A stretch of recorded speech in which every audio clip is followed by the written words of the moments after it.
नमस्कार। इस नए एक्सप्लेनर में बहुत बहुत स्वागत है।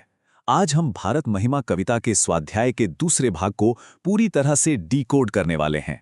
हमारा लक्ष्य एकदम साफ है, वो सटीक ट्रिक्स और रणनीतियां मास्टर करना जिनकी मदद से बोर्ड परीक्षा के स्वाध्याय प्रश्नों में पूरे अंक हासिल किए जा सकते हैं। चलिए बिना किसी देरी के सीधे शुरू करते हैं। जल्दी से आज का रोड मैप देख लेते हैं। पहले एग्जाम स्ट्रैटेजी, फिर प्रश्न 3 कॉन्सेप्ट मैप, प्रश्न 4 भावार्थ, प्रश्न 5 पद्य विश्लेषण और आखिर में एक क्विक रिवीजन। बस इतना ही। सेक्शन 1 एग्जाम स्ट्रैटेजी और बोर्ड परीक्षा के रहस्य। आज हम एक बहुत ही कमाल की पॉज एंड थिंक यानी रुकें और सोचें तकनीक का इस्तेमाल करने वाले हैं। स्क्रीन पर महाराष्ट्र बोर्ड की टेक्स्ट बुक के असली स्वाध्याय प्रश्न दिए गए हैं। आज हम बिल्कुल इन्हीं को सॉल्व करेंगे। असली ट्रिक क्या है? एग्जामिनर के दिमाग को पढ़ना, और आज हम हर एक सवाल के लिए बिल्कुल वही करने वाले हैं। सेक्शन 2 प्रश्न 3 कॉन्सेप्ट मैप्स, जहां विचारों को सही स्ट्रक्चर देना सबसे ज्यादा जरूरी होता है। तो हमारा तीसरा सवाल ये रहा, जो बोर्ड्स में पूरे 2 मार्क्स के लिए आता है। कविता में प्रकट 2 भावनाओं के नाम और भारतीय संस्कृति की 2 विशेषताएं। अब वही पॉज एंड थिंक तकनीक लगाइए। कुछ सेकंड्स के लिए रुकिए और कविता की उन लाइनों को मन में दोहराने की कोशिश कीजिए जहां दान, अतिथि या गर्व की बात हुई थी। क्या कुछ याद आया?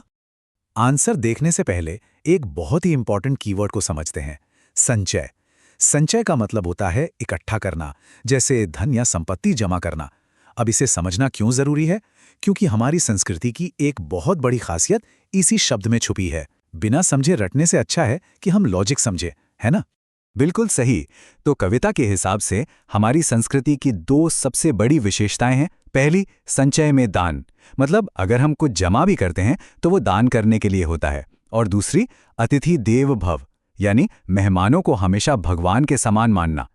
अब भावनाओं की बात करें तो कविता में साफ तौर पर 2 भावनाएं दिखती हैं, अपने देश पर अभिमान और अपनी शानदार विरासत के लिए हर्ष यानी खुशी। बोर्ड एग्जाम में फुल मार्क्स चाहिए तो इन आंसर्स को बिल्कुल वैसे ही वेब डायग्राम बनाकर लिखना होगा जैसा क्वेश्चन पेपर में पूछा गया है। सेक्शन 3 प्रश्न 4 भावार्थ यानी पोएटिक मीनिंग को डिकोड करना। हमारा चौथा सवाल पूछता है, कविता की अपनी पसंदीदा किन्हीं 2 पंक्तियों का भावार्थ लिखिए। ये भी 2 मार्क्स का सवाल है। एक बार फिर रुकिए और सोचिए, पूरी कविता में वो कौन सी 2 लाइनें हैं जो याद रखने में और एक्सप्लेन करने में सबसे आसान है। सही पंक्तियों का चुनाव करना भी एक बहुत ही स्मार्ट स्ट्रैटेजी का हिस्सा है। हमने यहाँ ये लाइनें चुनी हैं, जिए तो सदा इसी के लिए, यही अभिमान रहे यह हर्ष, निछावर कर दे हम सर्वस्व, हमारा प्यारा भारतवर्ष। मजेदार बात यह है कि ये आखिरी लाइनें देशभक्ति से तो भरी ही हैं, साथ ही बोर्ड एग्जाम्स के लिए इन्हें एक्सप्लेन करना भी बहुत आसान है। भावार्थ लिखने से पहले इस बहुत ही पावरफुल कीवर्ड को समझ लेते हैं, निछावर। निछावर का मतलब है पूरी तरह से त्याग देना या बलिदान कर देना। एग्जामिनर्स आंसर शीट में खास तौर पर इस शब्द को ढूंढते हैं। ऐसे सटीक वर्ड्स यूज करने से आंसर का प्रभाव कई गुना बढ़ जाता है। चलिए इसे स्टेप बाय स्टेप समझते हैं। स्टेप 1 समर्पण। जयशंकर प्रसाद जी कहते हैं कि हम जब तक जिएं बस अपने देश के लिए ही जिएं। स्टेप 2 गर्व।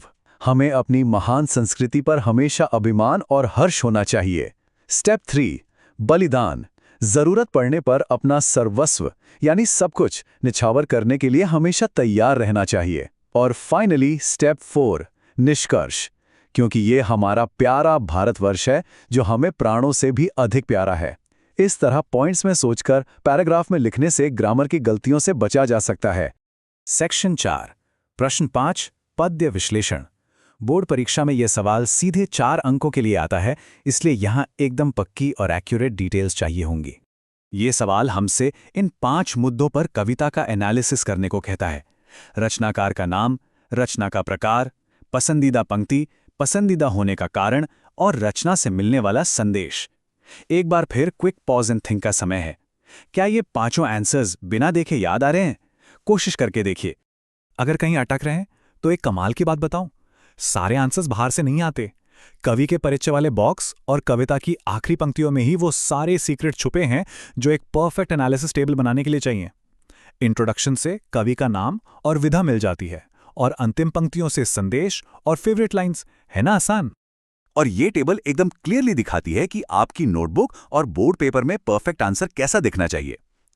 रचनाकार का नाम जयशंकर प्रसाद, रचना का प्रकार कविता या छायावादी काव्य भी लिख सकते हैं। पसंदीदा पंक्ति, जिए तो सदा इसी के लिए हमारा प्यारा भारतवर्ष। ये लाइन क्यों पसंद है? क्योंकि इसमें देश प्रेम की गहरी भावना भरी है। और इससे क्या संदेश मिलता है? यही कि हमें अपने देश के शानदार इतिहास पर गर्व करते हुए अपना सर्वस्व निछावर करने के लिए हमेशा तैयार रहना चाहिए। बस इस टेबल को ऐसे ही याद कर लीजिए, पूरे मार्क्स की गारंटी है। सेक्शन 5, त्वरित रीकैप, फाइनल बोर्ड प्रिपरेशन। चलिए जल्दी से इन मेन हिंदी कीवर्ड्स का एक रैपिड फायर रिवीजन कर लेते हैं। संस्कृति की विशेषताएं, दान और अतिथि देव भव। कविता की भावनाएं, अभिमान और हर्ष। भावार्थ का सबसे जरूरी वर्ड, निछावर करना यानी बलिदान देना। और पद्य विश्लेषण के रचनाकार श्री जयशंकर प्रसाद जी। ये पक्का करना बहुत जरूरी है कि इस एक्सप्लेनर की ये मुख्य बातें दिमाग में अच्छी तरह से बैठ गई हैं।